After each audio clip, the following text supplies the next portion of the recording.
If you had both contracts in front of you in 2019, Yeah. and you chose WWE, now fast forward a handful of years later, Yeah. what made you choose AEW this time around? It felt like I'd done everything that I was going to do with WWE. I'd worked the people I'd wanted to work, 95% anyway. And it really just felt like they were on a direction and I was on a direction, and they were kind of going separate ways. I wanted to be, with this limited window that I have, I wanted to be involved. I wanted to be there kind of on a weekly basis in order to tell proper stories, in order to, you know what I mean? And it's tough to do that, popping in and out every 3 months or so. And I looked at the roster and I just thought, man, so many people that I've never laid hands on. Toronto, what I can say is this is my last time in front of y'all. I don't think I can make it another full one to get here again for a match. I'm just being honest with you, but don't let that be a downer, because man, what an experience you all gave me. I will never forget it. I will never forget it. And when I'm 84 years old and don't remember much, you're damn sure I'm gonna remember this. Thank you. WWE Hall of Famer Adam Copeland, known to millions as Edge, has sent a clear message to the wrestling world about why he walked away from WWE to join AEW, and his words might just be the wake-up call the industry needed. After his move to AEW, Adam Copeland took to social media with a powerful message that caught everyone's attention. He addressed the toxic tribalism in wrestling fandom head-on. Copeland wrote, "I don't buy into this odd mentality of one company or the other. It's weird. If you are offended by that, take a walk, get some fresh air and soak up some sunshine. It's wrestling, an amazing gig, but still, it's wrestling. Relax. It's supposed to be fun." Part of coming here is that I wanted to contribute. I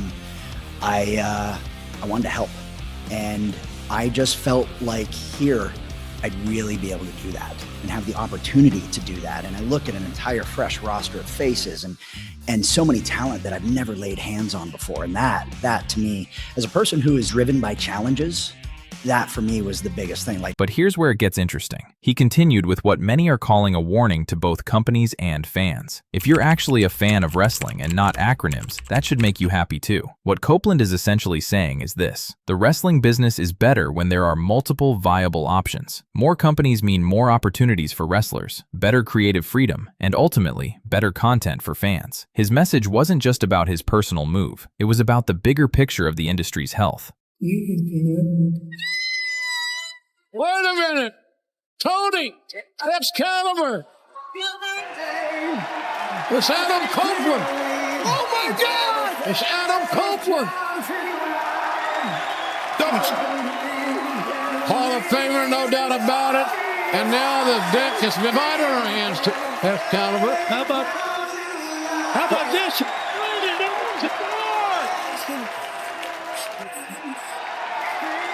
Copeland!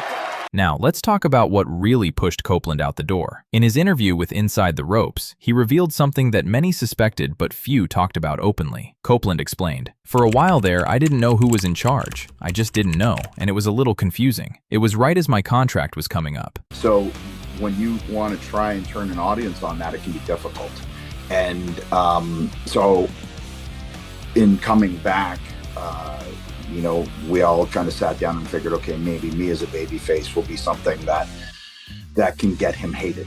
The timing couldn't have been worse. Copeland had spent years negotiating directly with Vince McMahon. That was his process, his comfort zone. Then suddenly, McMahon was gone, and despite WWE assuring him the offer still stood, everything felt uncertain. Here's what he said: "I've always dealt with him, and that's just always the way since my second contract on. It's always been, okay, what do you think? What do you think? Shake hands. That's it." I don't really care about the reaction besides the reaction live. That to me is the reaction that matters. And live, they were into it. And hey, I get it, I do. Because I understand that it can be diminishing returns and all of those things. You also have to know your audience. And And you also have to understand that times have changed for good, bad, however you want to look at it. The leadership change created a vacuum of trust at the exact moment Copeland needed clarity about his future. And remember, this is a guy who's already on borrowed time with his career after his neck injury forced him into retirement years ago. But the leadership confusion wasn't the only issue. Copeland opened up about his frustration with WWE's creative approach to his character. He revealed, "It just became okay. I'm in a year-long program with Judgment Day, but then they'd write me off for 3 months. And then, okay, here I'm back again. It's just a lot of stop-start." Because that was a lot of the thing too with WWE. It just became, okay, I'm in a year-long program with Judgment Day, but then they'd write me off for 3 months. And then, okay, here I'm back again. And, it's a lot of stop-start. And I know the goal was to keep WWE's strategy was to keep Edge special by using him sparingly, roughly 10 matches per year. While Copeland appreciated the intention, he saw it differently. At nearly 50 years old, with a limited window left in his career, he wanted to maximize his time in the ring. "I know the goal was to keep the character of Edge special, and I appreciate that, I do. But I also understand that we don't get much more time doing this, so I want to get in with as many people as I can and have fun." It's a lot of stop-start, and I know the goal was to keep the character of Edge special, and I appreciate that, I do, but I also understand, we don't got much more time doing this, so I want to get in with as many people as I can and have fun. The key word there? Fun. And that's where AEW came into the picture. Copeland started having conversations with his friends already in AEW, Christian Cage, FTR, Chris Jericho. Their message was consistent. "Man, you'd have a blast over here." But it was his daughter who sealed the deal with one simple sentence: "Go have fun with Uncle Jay." That moment hit Copeland hard. Christian Cage, Jay Roscoe, has been his best friend for 40 years. The opportunity to end their careers together was too powerful to ignore. I always just sat there and tried to take everything that I could. But I think back, man, it's like I've wrestled Jimmy Boogie Woogie Man Valiant. I've wrestled Terry Funk. I've wrestled Jerry Lawler, Ric Flair, and Rick Martel, and Bad News Allen, and Owen Hart, and Mr. Perfect. Wild, what is happening? And then I get with the Undertakers and the Shawn Michaels, and then from there it's the Ortons and the Cenas and the Batistas, and then there's the gap. But then I'm able to get back and get in with Rollins, and Reigns, and AJ, and all of those guys.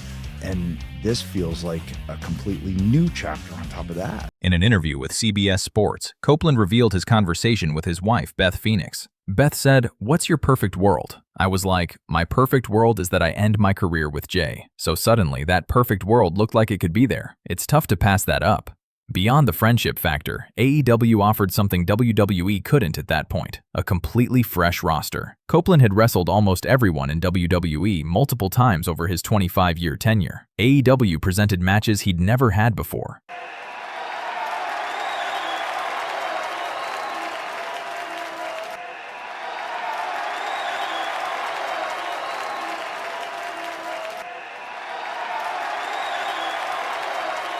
Here's something crucial that often gets lost in the narrative. Copeland didn't leave WWE out of bitterness. In his social media posts, he made this crystal clear. "I love WWE and appreciate everything the company has done for me. Always have, always will. They put me on the map, gave me amazing opportunities, and through hard work on both ends, I've been supplied with a wonderful life." And the couple of things that I saw were pretty dangerous. And we tried them. And just to test and see, how's this going to work? And we're crushing our fingers, and it was, the stability was difficult. And I thought, okay, if you've never planked before, how are you going to get on this thing? Sure. Whereas this, you can never have planked a day in your life. Yeah.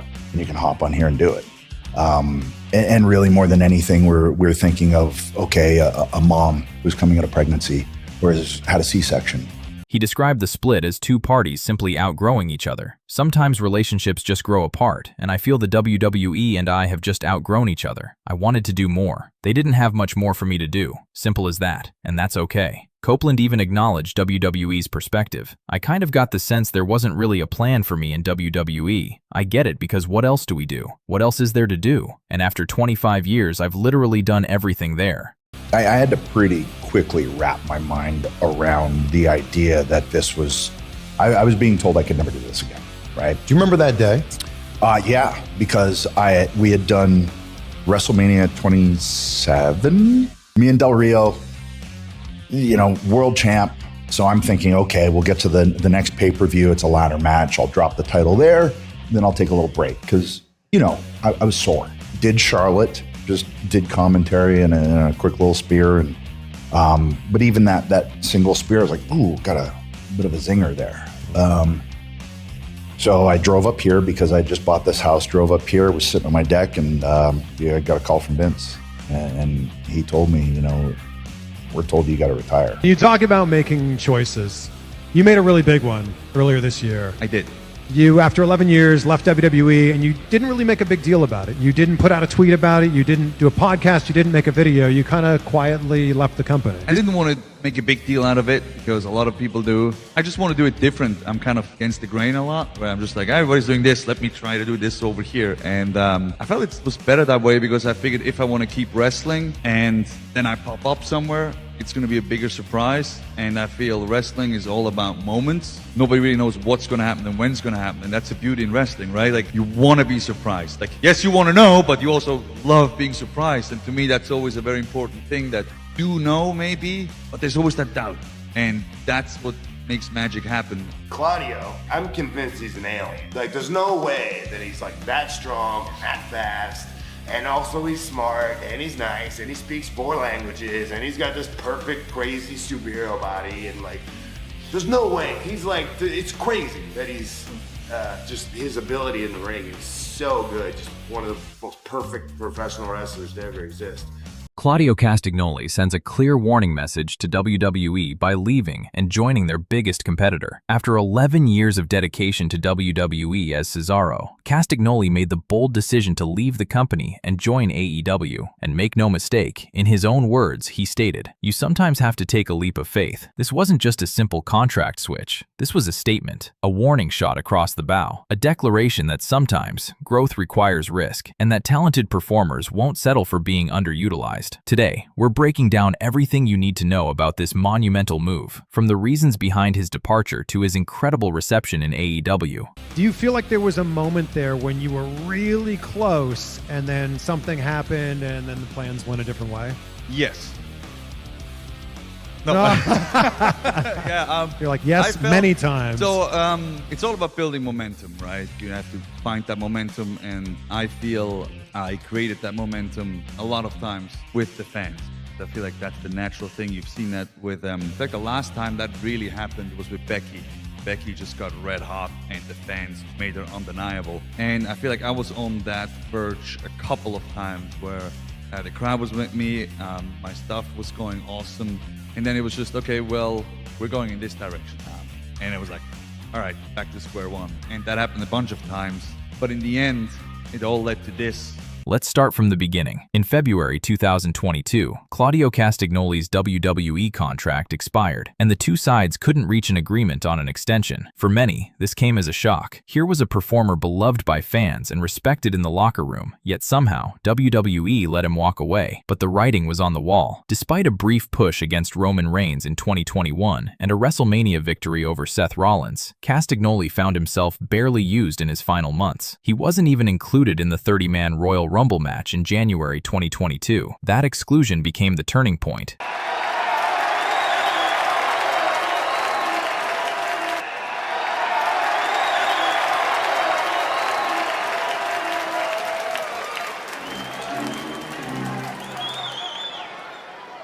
In an interview with Sports Illustrated, Claudio revealed that being left out of the Royal Rumble made him realize it was time to go. But here's what's remarkable. Despite how WWE treated him at the end, Castagnoli took the high road. He stated, "It can be hard to take the high road, but that's the road I am going to take. All the memories, they matter. I'm grateful for everything I have accomplished, and I'm grateful for all those opportunities." Trying for the powerbomb, but Claudio Castagnoli, tremendous grip strength. And Orange Cassidy just brought up to the top turnbuckle by his ears. What the hell? And now Claudio Castagnoli, delayed vertical suplex on the ropes, giving the champ plenty of time to think about it. It's going to be a really nasty landing here. One arm, he's holding the head. On the fans of Prince. This level of class and professionalism speaks volumes about Claudio's character. While many former WWE stars have openly criticized their former employer after joining AEW, Castagnoli chose dignity and gratitude instead. So why AEW? According to Claudio himself, it wasn't just about leaving WWE, it was about finding the right fit for the next chapter of his career. In his conversation with Digital Spy, Castagnoli explained his mindset. When you want to grow as a performer, as a human, you sometimes have to take a leap of faith, or a risk, or do something new, and I figured AEW is exactly that for me. Down, man! Bang! The V-Trigger! Some of the elements that might go down at Double or Nothing this Sunday in the Anarchy in the Arena match. Well, if this is what we're seeing Wednesday, what will we see Sunday?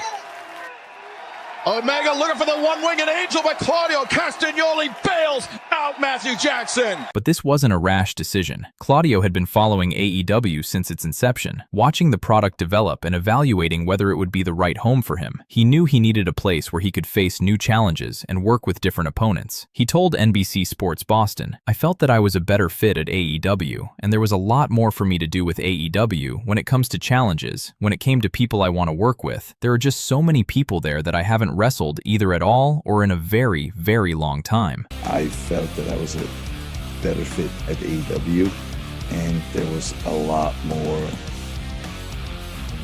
for me to do with AEW when it comes to challenges, when it came to, people I want to work with. There's so much, so many people there that I haven't wrestled either at all or in a very, very long time.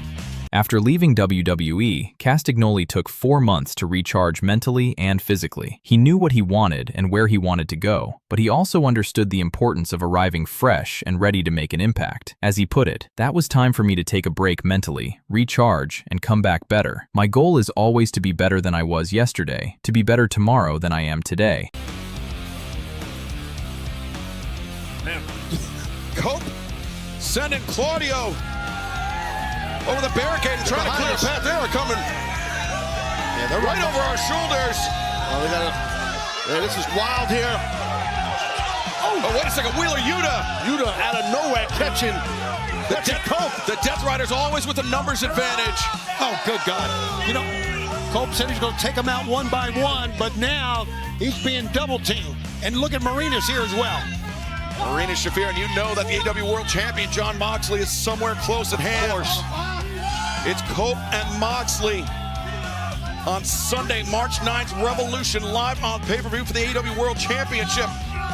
Cope, he landed that... And timing, as they say, is everything. Claudio believes everything happens for a reason, and the circumstances of his debut proved him right. June 26, 2022, AEW x NJPW Forbidden Door. This was the night Claudio Castagnoli burst onto the AEW scene in spectacular fashion. Originally, Claudio was scheduled to debut at Ring of Honor's Death Before Dishonor pay-per-view on July 23rd. But when Bryan Danielson was injured and had to be pulled from his match against Zack Sabre Jr., opportunity knocked.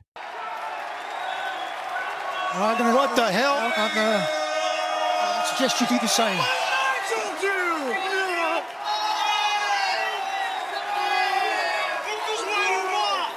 Get out of the way. Get out of the way.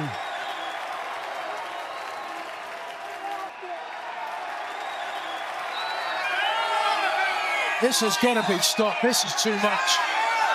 This is ridiculous. Look at this. Even Wheeler Yuta trying to calm Castagnoli down. I don't think I've ever seen a temper tantrum like this in my life in a wrestling program. Ever. Claudio became the mystery replacement, and when his music hit, the crowd absolutely erupted. The reception was overwhelming, and he delivered in the ring, defeating Sabre Jr. with a lariat and powerbomb combination. At the post-show media scrum, an elated Castagnoli summed up his feelings perfectly. Sometimes the stars align for a perfect moment. That's what happened tonight. At the end of the day, I'm always looking for new challenges. Here in AEW, I'm like a kid in a candy store. Claudio Castagnoli with Darby. Oh, no. No, no, no, no. Watch out, watch out. No, not this way, you son of a... No way! That phrase, kid in a candy store, became his signature description of how AEW made him feel. Despite it being his first night, he told reporters, "This is my first night here and I feel like I've been here for years. It just fits. It's awesome." 3 days later, he participated in the Blood and Guts match on Dynamite, teaming with the Blackpool Combat Club, the faction that would become his new home. He scored the winning fall on top of the cage, cementing his arrival as a major player. His early AEW record? Undefeated. 3 wins in his first appearances, including victories over Zack Sabre Jr. and Jake Hager.